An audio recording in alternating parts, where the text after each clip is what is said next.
اعوذ باللہ من الشیطان الرجیم بسم اللہ الرحمن الرحیم سورة البقرہ آیت نمبر 57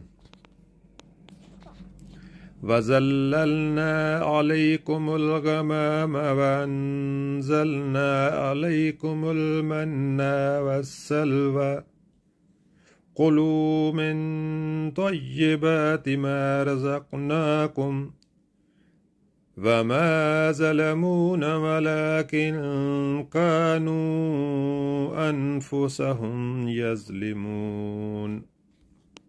ترجمہ: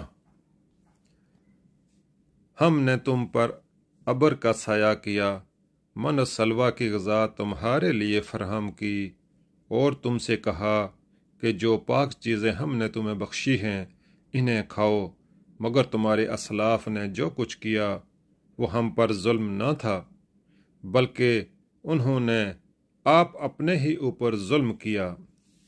یعنی جزیرہ نمائے سینا میں جہاں دھوپ سے بچنے کے لیے کوئی جائے پناہ تمہیں میسر نہ تھی، ہم نے ابر سے تمہارے بچاؤ کا انتظام کیا۔ اس موقع پر خیال رکھے کہ بنی اسرائیل لاکھوں کی تعداد میں مصر سے نکل کر آئے تھے، اور سینا کے علاقے میں مکانات کا تو کیا ذکر، سر چھپانے کے لیے ان کے پاس خیمے تک نہ تھے۔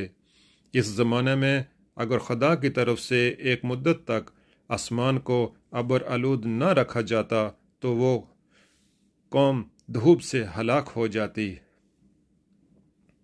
من و سلوہ وہ قدرتی غذائیں تھیں جو اس مہاجرت کے زمانے میں ان لوگوں کو 40 برس تک مسلسل ملتی رہیں۔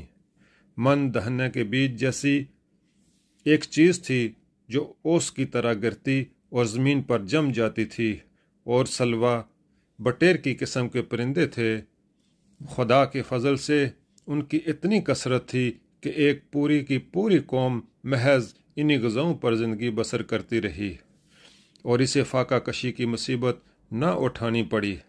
حالانکہ آج کسی نہایت متمدن ملک میں بھی اگر چند لاکھ مہاجر یکا یک آ پڑیں تو ان کی خوراک کا انتظام مشکل ہو جاتا ہے۔